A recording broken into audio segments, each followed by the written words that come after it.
Yo, what's going on YouTube? Good morning, everyone. Just got out of one of my classes. I don't know why my phone has to act like this, dude. Just charge like a normal phone, I guess.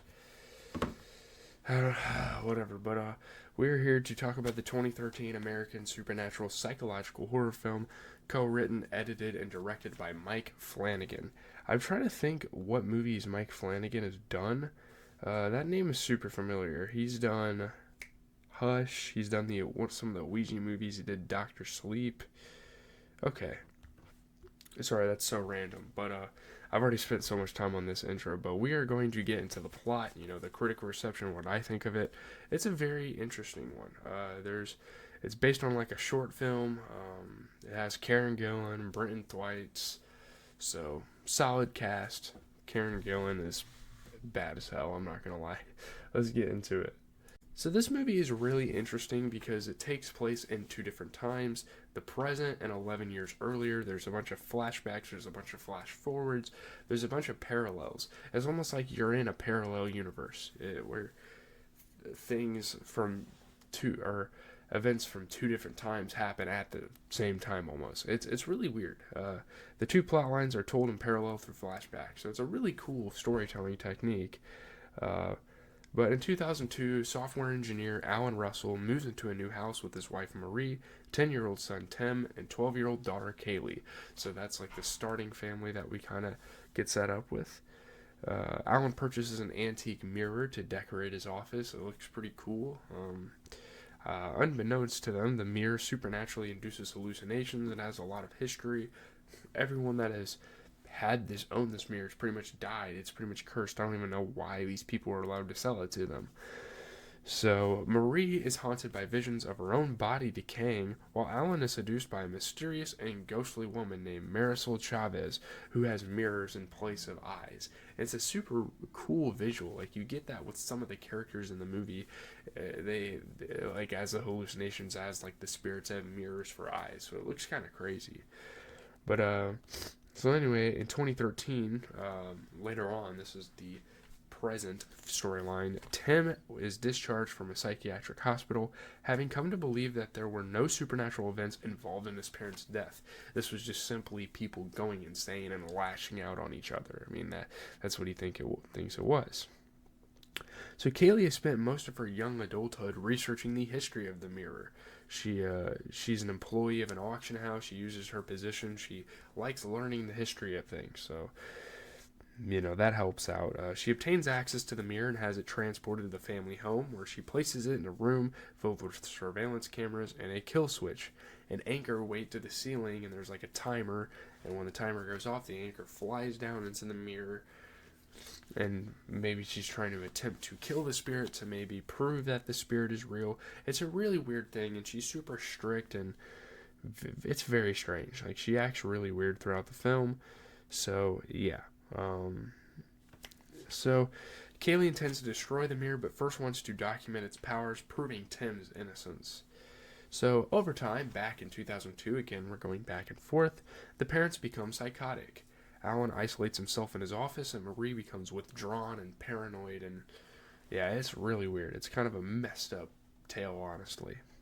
So all of the plants in the house die, and their family dog Mason disappears after being shut in the office with the mirror, assuming that the supernatural force kind of took him away.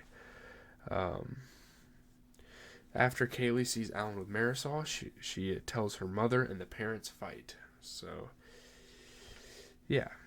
One night, Marie goes insane and attempts to kill her children, but Alan locks her away. When the family runs out of food, the children realize that their father is under the influence of the mirror, so Kaylee goes to seek help from their mother and finds her chained to the wall, acting like an animal. I mean, she's been completely possessed, taken over, gone insane, whatever has happened to her. So Kaylee and Tim try going to their neighbors for help, but the neighbors disbelieve their stories. They're like, "Oh, it's just a stupid mirror in your house. Like what?" It's one of those things where children try to bring up something wild that actually happened, and no one believes them. It's one of those horror movie tropes.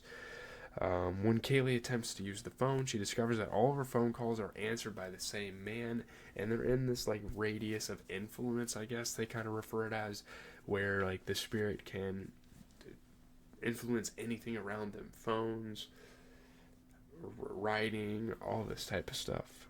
The TV, they can possess anything. Obviously, it's a spirit, it's supernatural, it can do things out of the ordinary. So one night, Alan unchains Marie, and both parents attack the children. It's like he's letting a dog loose, and it's like sick 'em, like that sort of fucking thing. Marie briefly comes to her senses, only to be shot dead by Alan. Like, she realizes what she has done, and she like is holding her child. Like, what am I doing right now? And then it's too late. She dies, and it's obviously a super sad thing.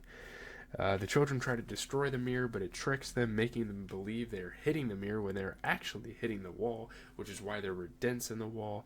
The producers of Paranormal Activity and Insidious, I just saw that. So obviously, the producers of this movie are very experted in supernatural films. I mean, this is better than Paranormal Activity for sure. So yeah.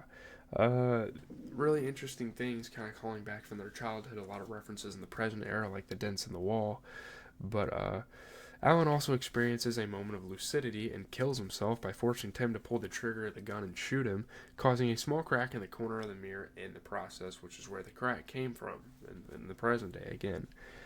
Before dying, he begs the children to run, but Marisol and other victims of the mirror appear as horrific ghosts.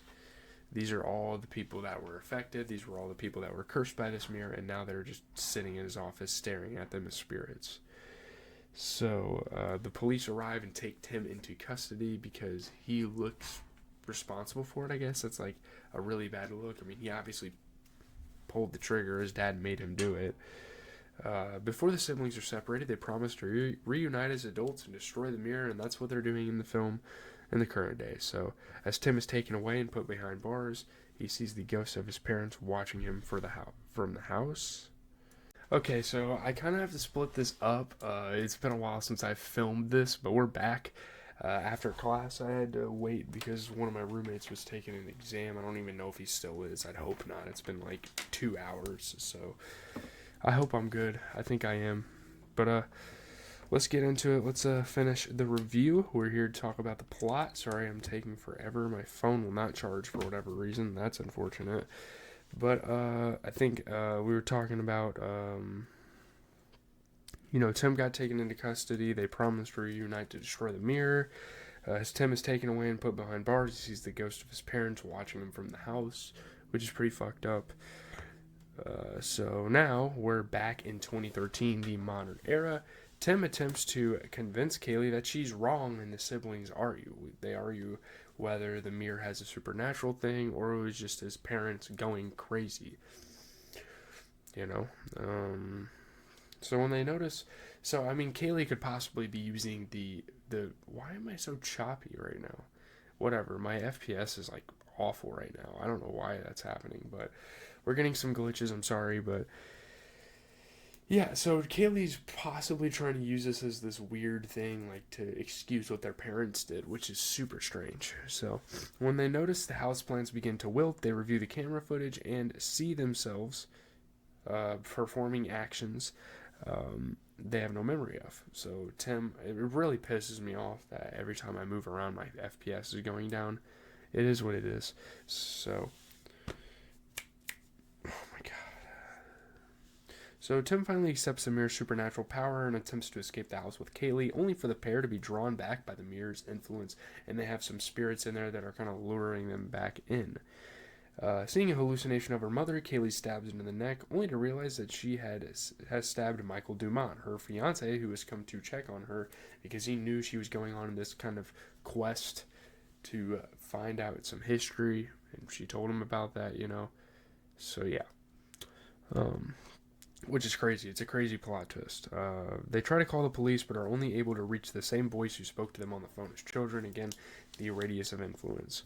So at this point, they see their doppelgangers inside the house standing in front of the mirror, which is super strange. Realizing that the 911 call is not going through, they go back inside the house, because now they have to kind of resolve this problem themselves at this point, even though they could easily just run away from it and never come back. I don't know.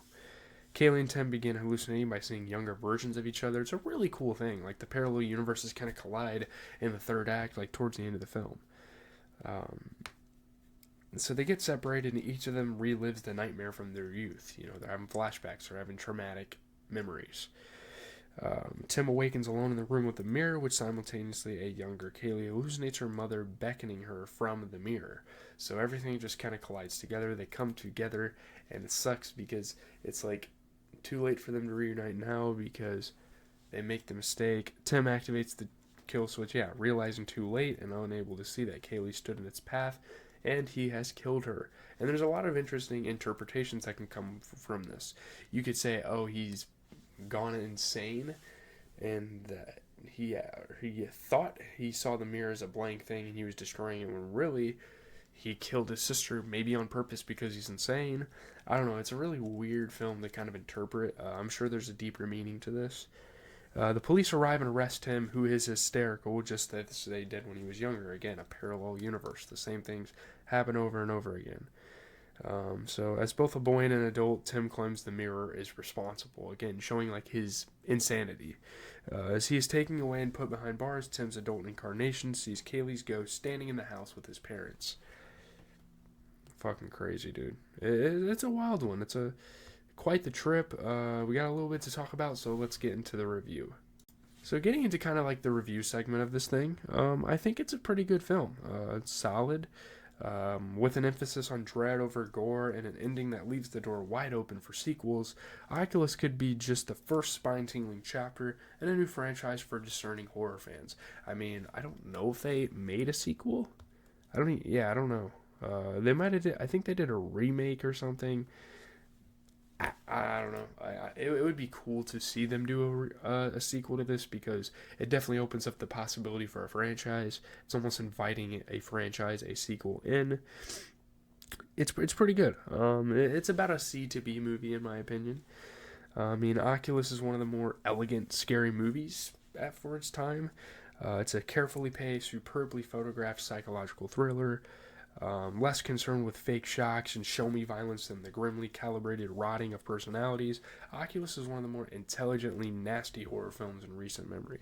It's pretty clever. It was smart and some pretty scary stuff as well. It's a pretty creepy tale. It's good. I mean, this unpretentiously efficient affair handles its dual narrative past-present intercuts with aplomb and keeps a couple of nicely nasty tricks up its sleeve. Obviously, it has its twists and turns. Even though, the concept seems a little cliche, they still go in different directions with it, and you have to appreciate that. It's solid. I mean, it was well acted, looks quite good, and manages some moments of entertainment. Obviously, it has its faults. I mean, the minutes tick by. It gets kind of weaker and weaker until its final cheat is designed to allow for a shocker ending. I mean, kind of midway through the film, you're like, okay, I mean, this is cool. The characters are kind of annoying, but at the same time, the acting is really good.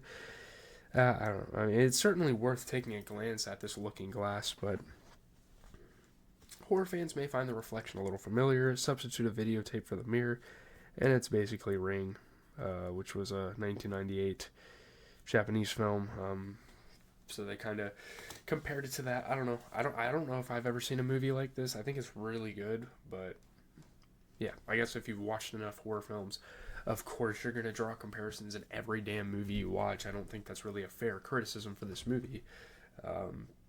Maybe not. Maybe it's not so much for the hardcore horror fans as it is the people just now getting into the genre, which I guess I can consider myself, because I've watched a lot of horror movies. I've reviewed a lot of them on the channel, but I don't know. Right now we're watching Dawn of the Dead, which is a classic from '04. We're going to be reviewing that on the channel tomorrow. So leave a like, comment, subscribe. Tonight, NBA recap.